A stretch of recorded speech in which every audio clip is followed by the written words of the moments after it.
It's the second week of July 2026, and the version of Iran that most people are watching right now is the one on television. Crowds filling streets after the war with the United States and Israel, state media running processions, officials on stage making defiant speeches about resilience and retaliation. That's the version built for cameras. But there's a second story running underneath it, in the mountains that separate Iran from Iraq, and it isn't being staged for anyone. It's a slow-burning fight between the Islamic Revolutionary Guard Corps and a coalition of Iranian Kurdish armed groups, and it has picked up noticeably since the ceasefire with Washington took effect. To understand why that matters and why it's happening now, you have to back up and look at the whole board. Because this isn't an isolated story. It's one piece of a wider set of pressures on the Iranian regime, alongside a separate and very public argument over who gets to charge money to sail through the Strait of Hormuz, and thousands of miles away, a North Korean weapons test that's a reminder that Iran isn't the only authoritarian government using this moment to make a point about deterrence. Let's start with the framework everyone else is talking about, because it explains why the Kurdish fighting is happening in this specific window. In late February, a war broke out between the United States, Israel, and Iran. It ran for weeks, hit Iranian military infrastructure hard, and by mid-June, the parties had negotiated a ceasefire. That agreement, sometimes referred to as the Islamabad Memorandum, was signed around June 17th, with Pakistan helping broker it. And one of its central provisions was a 60-day window during which Iran would not attempt to charge foreign vessels for passing through the Strait of Hormuz. The idea was to buy time for a more permanent settlement, including talks over Iran's nuclear program. It did not hold cleanly. Within days, the ceasefire began to fray. Iran reasserted claims over control of the strait. And by early July, the United States had struck more than 80 Iranian targets in a fresh round of retaliation after Iran attacked commercial shipping. So when people describe this as a quiet moment after the war, that's not quite right. It's better described as an unstable pause, with a formal clock ticking toward mid-August, and a lot of unresolved anger on every side of it. That instability is the backdrop for what's happening in the Zagros Mountains. Iran's Kurdish population is concentrated in the country's northwest, in provinces like West Azerbaijan, Kurdistan, and Kermanshah, and it has a long, complicated relationship with Tehran that goes back decades before this war ever started. Several Kurdish opposition parties have maintained armed wings for years, mostly operating out of bases in the Kurdistan region of Iraq, just across the border. The two oldest and most established are the Democratic Party of Iranian Kurdistan, generally shortened to the PDKI and Kamala, both of which trace their armed history back to the years right after Iran's 1979 revolution. Alongside them sit newer or more militarily active groups, the Kurdistan Freedom Party, known as PAK, which has claimed a series of strikes on Revolutionary Guard positions in Kermanshah and Loristan provinces even before this year's war began, and fighters linked to the broader PJAK and YRK networks, which have organizational ties to the PKK insurgency that has run against the Turkish state for decades, and which use base areas in the Kandil Mountains straddling the Iran-Iraq border. Here's what actually happened over the last few weeks, as best it can be pieced together from reporting on the ground rather than from any single source's spin. On June 29th and 30th, fighting broke out in the areas around Mahabad, Saravan, and Pave in Iran's Kurdish region. Tehran said 5 Revolutionary Guard members were killed in those clashes. A separate Kurdish group, PJAK, reported that 4 of its own fighters died on June 30th. Then, on the evening of July 1st, in Pirinshar, in West Azerbaijan province, a group of PDKI Peshmerga was ambushed. The PDKI said 6 of its fighters were killed, and it named them publicly: Karo Hormuziari, Fardin Changizi, Mohammad Kaki, Abdullah Mohammadpour, Twana Osmani, and Mohammad Amin Bayezidi. The Revolutionary Guard's own account claimed it had killed 5 members of the PDKI in that same operation, describing the group as having crossed into Iranian territory before being ambushed in the mountainous border area. Those 2 casualty counts don't perfectly match, and that's fairly normal for this kind of fighting. Each side has an incentive to shape the number in its own favor, and neither is likely to be independently verified anytime soon. A Norway-based Kurdish rights monitoring group, Hengal, also reported a second and less detailed clash the same evening in Sardasht. What's more interesting than the casualty count is who's claiming responsibility for some of these actions and how they're framing it. Hengal reported that at least one of the recent attacks on Revolutionary Guard personnel was claimed by a newly formed Kurdish armed group, one explicitly describing its motive as retaliation for the Guard's role in suppressing Iran's 2022 to 2023 protest movement, the one that followed the death of Mahsa Amini in custody. That detail matters, because it suggests this new wave of activity isn't purely a continuation of decades-old separatist skirmishing. It's also being fed by a newer generation of grievance, tied directly to the crackdown that followed those protests. At the same time, established players in the Kurdish opposition are being careful not to overstate what's going on. Majid Glai, who heads the American Kurdish Committee, told reporters that what's happening now shouldn't be read as a full-blown uprising, but that it also isn't ordinary border skirmishing either. His description was that this looks like deliberate operations, reaching further inside Iranian territory than the usual pattern. He tied the shift to months of accumulated frustration, pointing to what he said were more than 850 Iranian strikes on Kurdish areas and opposition-linked sites since February.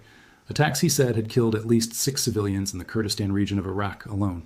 On the other side, a spokesperson for the PDKI, a man named Berenji, was careful to frame his party's position defensively rather than offensively, saying the PDKI isn't seeking chaos, but insisting that Kurdish communities have the right to protect themselves from what he described as repression and intimidation.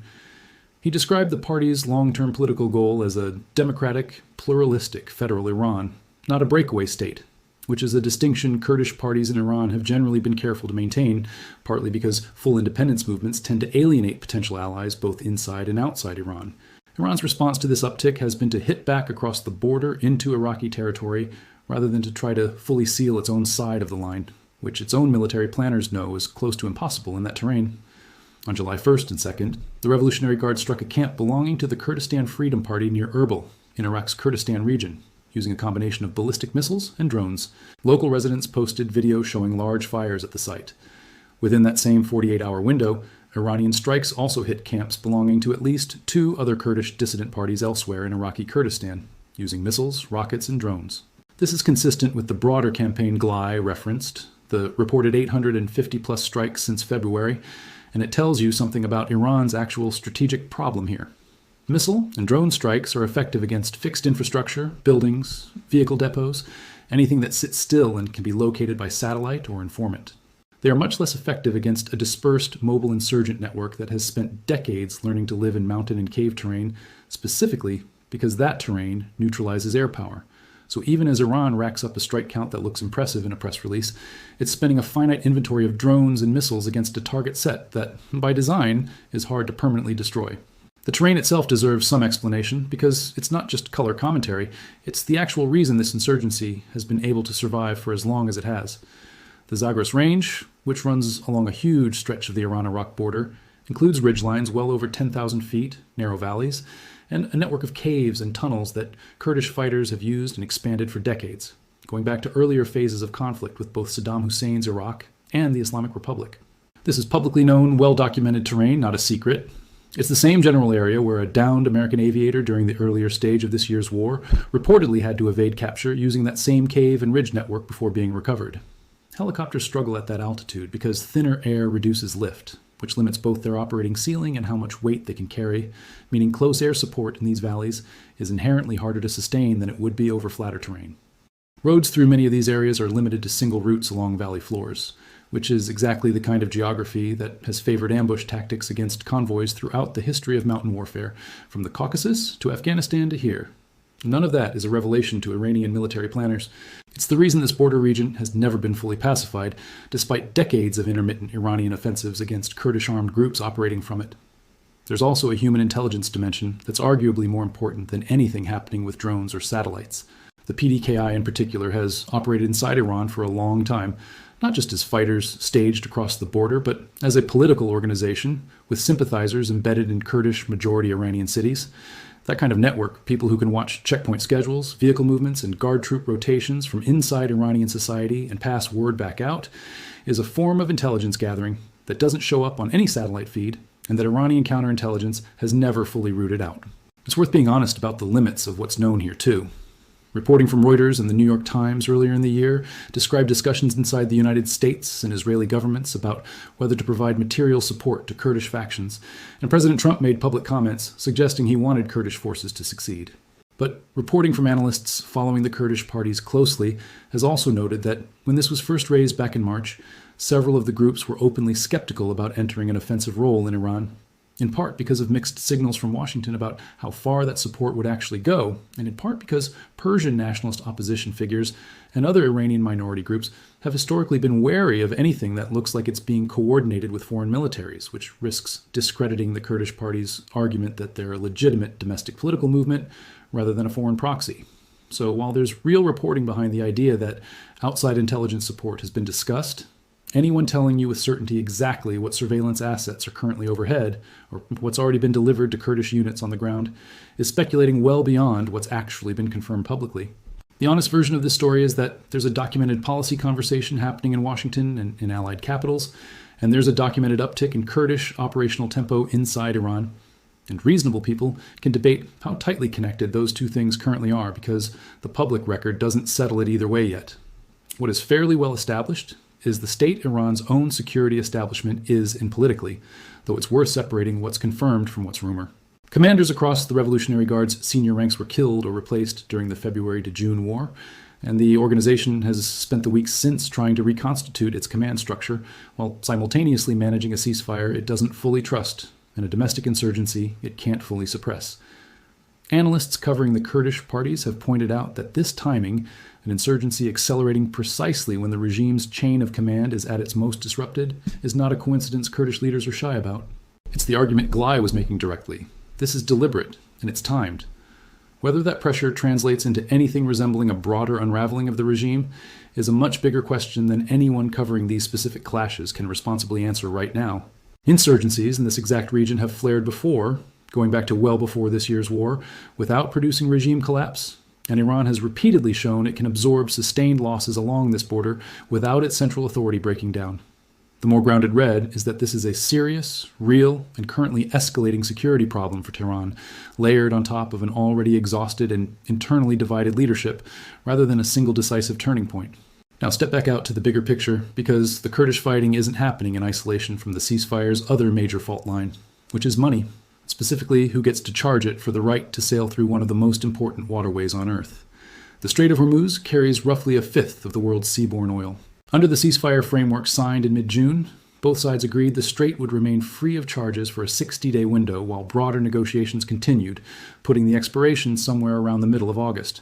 What they very much did not agree on is what happens after that. Iran's chief negotiator, Mohammad Bagher Ghalibaf, said openly on Iranian state television that Tehran intends to begin collecting fees from vessels once that window closes, describing it as compensation for the services and oversight Iran provides in its own territorial waters. He's been explicit that, in his words, the strait isn't returning to its pre-war conditions. The American position, delivered by Secretary of State Marco Rubio, among others, is that no country is permitted to impose fees on transit through an international waterway, full stop, and that framing has been echoed by President Trump, who has insisted the strait will be permanently toll-free, and by Vice President J.D. Vance, who has said the same in slightly softer language, describing it as toll-free for the long term.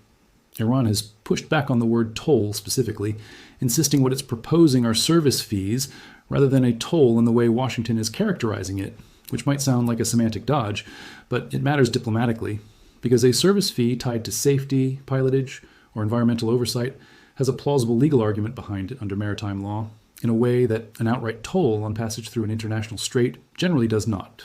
This dispute isn't abstract for global markets, and it isn't new either. Iran has already tested this model once. Reporting from earlier in the year described Iranian authorities charging some tankers as much as $2 million to transit the strait, with an Iranian lawmaker at the time openly describing the fee as a demonstration of Iranian strength over the waterway, rather than framing it purely as a service charge. Since March, Iran's Revolutionary Guard has also run a vetting and clearance process for foreign-flagged vessels wanting to use Iranian waters, which functioned in practice like a toll booth even before any formal fee schedule was announced. Iran and Oman have jointly proposed a fee collection framework to Washington as an alternative, one that the United States rejected outright. The United Nations maritime body, the International Maritime Organization, has also come out against the idea of transit fees on the strait, adding an additional layer of institutional pressure against Tehran's position, though the IMO doesn't have direct enforcement power to stop Iran from trying anyway. What all of this adds up to is a countdown clock sitting alongside the ceasefire's other trouble spots.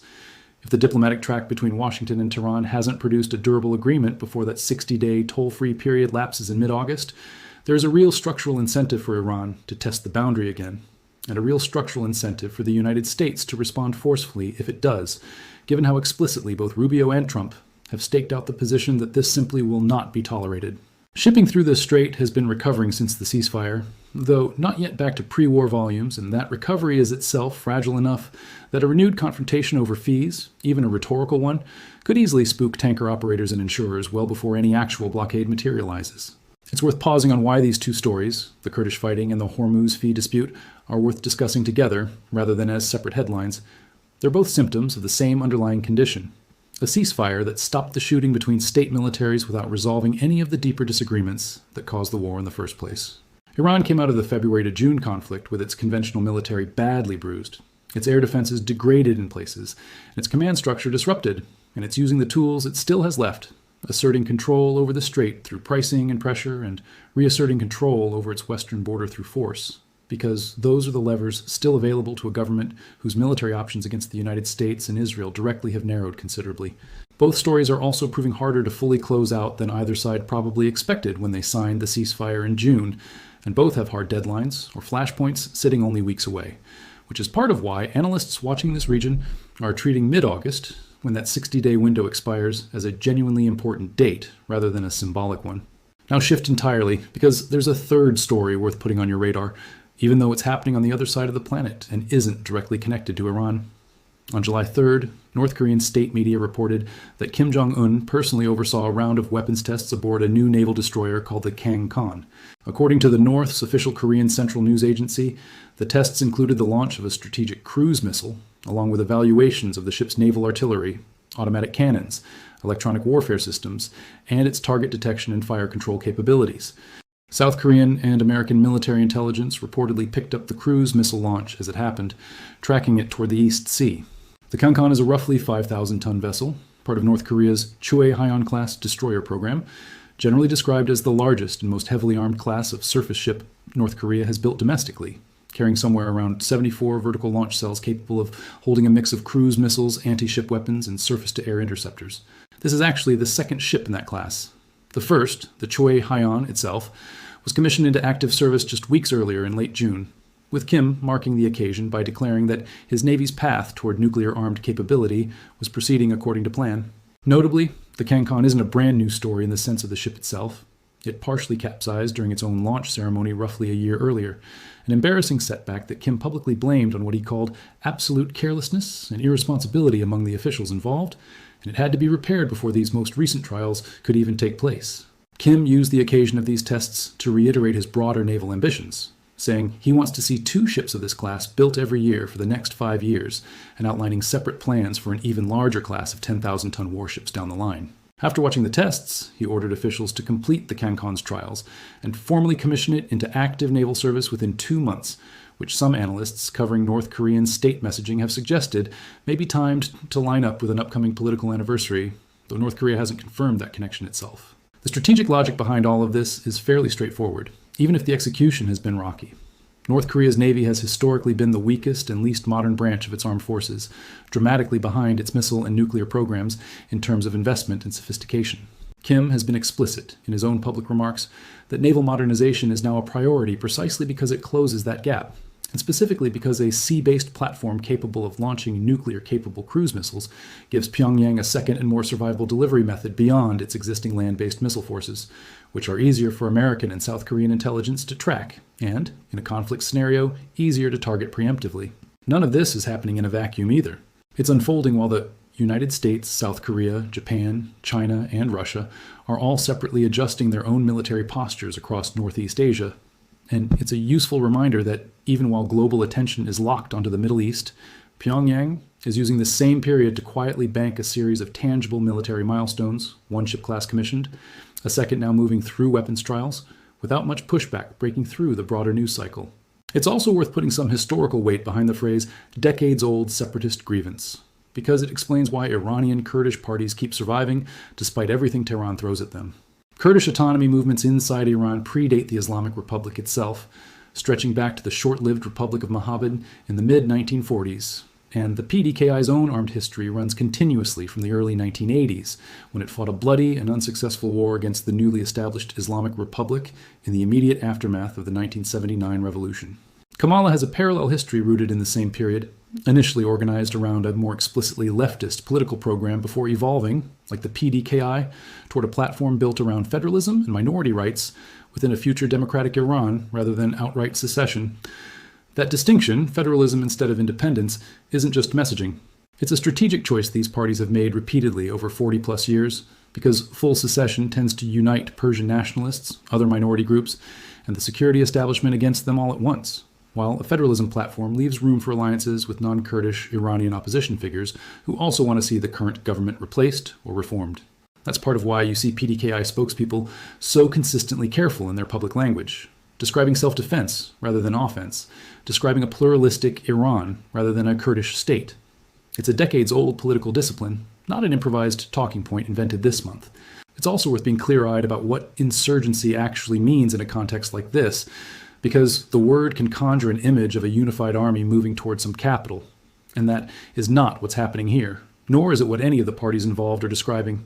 What's being reported is closer to a rise in the frequency and depth of small unit engagements, ambushes, checkpoint attacks, assassinations of individual guard personnel, layered on top of an already existing baseline of intermittent border conflict that has never fully gone away in this region for as long as the Islamic Republic has existed. The reason this particular stretch of weeks is getting more attention than the usual background noise isn't the scale of any single incident. It's the combination of factors happening at once. Multiple provinces reporting clashes within the same short window, a newly declared group entering the fight with an explicitly political rationale tied to the 2022 crackdown, established parties describing a shift in tone from routine to operational, and all of it landing at a moment when Iran's broader security establishment is still visibly reconstituting itself after a punishing conventional war. Any one of those factors on its own would be a minor regional story. Together, they're the reason analysts who normally treat this border as a low-simmer conflict are now describing it in more urgent terms. There's a useful discipline in resisting the temptation to package all of this into a single, tidy narrative, the kind where degraded air defenses, a Kurdish uprising, and a toll dispute on the Strait of Hormuz are presented as one coordinated plan converging on a specific outcome. That's a satisfying story to tell, but it's not really how any of this looks up close. Iran's leadership is dealing with several genuinely separate problems that happen to be colliding in the same calendar window because of how the February to June war and its ceasefire were sequenced, not because of some single overarching campaign being run against it from outside. The Kurdish parties have their own decades-long timeline and their own internal debates about strategy that predate this year's war by a long way. The Hormuz dispute is fundamentally a legal and economic argument over sovereignty and shipping law that would exist in some form even without any of the rest of this happening. And North Korea's naval buildup runs on a schedule set entirely by Pyongyang's own 5-year modernization goals. What connects them isn't a hidden hand pulling all three strings. It's that a regime coming out of a costly conventional war, with its command structure disrupted and its regional deterrence credibility in question, has less capacity than usual to manage any one of these pressures cleanly, let alone all of them landing close together. That's the more accurate and, frankly, more useful way to think about this moment than reaching for a single grand explanation that ties every thread together into something cleaner than reality actually is. So where does all of this leave things heading into the back half of the summer? In Western Iran, the honest expectation, based on the actual pattern over the last several weeks, rather than speculation about what might be secretly happening overhead, is more of the same, rather than a single dramatic breakthrough in either direction. Kurdish armed groups have shown they can conduct operations that reach further into Iranian territory than the pattern of previous years, and they've shown a willingness, at least among some newer factions, to frame those operations explicitly around retaliation for the post-2022 crackdown rather than purely as decades-old separatist grievance. Iran, for its part, has shown it can still strike cross-border camps effectively, but it has not shown any sign of being able to actually suppress the underlying network, and continuing to burn through drone and missile inventory against a target set that's specifically built to survive. That kind of strike is not a sustainable long-term strategy on its own. Whether foreign intelligence or material support meaningfully expands beyond the reported policy discussions in Washington is one of the genuinely open questions here. And it's one worth watching for actual confirmed reporting on, rather than assuming, based on inference alone. On the Hormuz question, the calendar is doing a lot of the work. Both sides have publicly staked out positions that are close to irreconcilable as written, Iran insisting it will begin charging fees once the 60-day window lapses in mid-August, the United States insisting that will not be permitted under any circumstance, with the International Maritime Organization backing Washington's general position without having any real enforcement mechanism of its own. That's the kind of standoff that tends to get resolved one of two ways.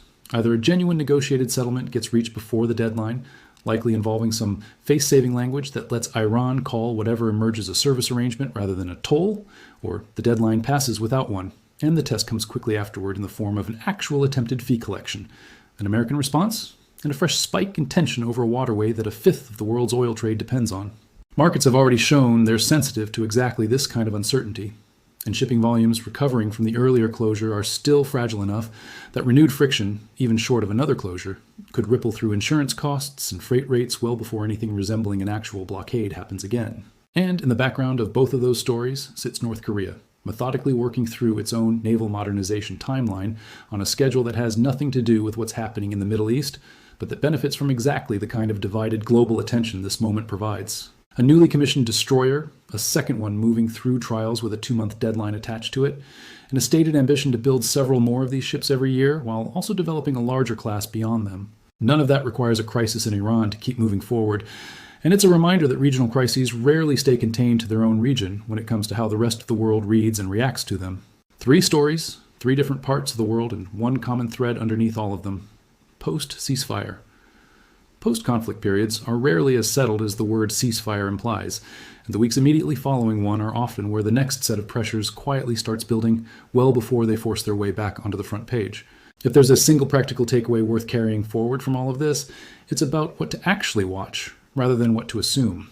On the Kurdish front, the meaningful signal isn't any single clash count, it's whether more of these newly declared groups keep surfacing with explicit political rationales, and whether the established parties start shifting their public language away from self-defense and toward something more coordinated. On Hormuz, the date that matters is the expiration of that 60-day window in mid-August, and whether a real negotiated fee framework emerges before it lapses, or whether Iran tests the boundary unilaterally the way it did earlier this year. And broadly, the wider lesson is a familiar one for anyone who's followed post-conflict periods in this region before. The end of active combat is rarely the end of the underlying dispute. It's usually just the point where that dispute changes shape and starts running on a slower, quieter timeline.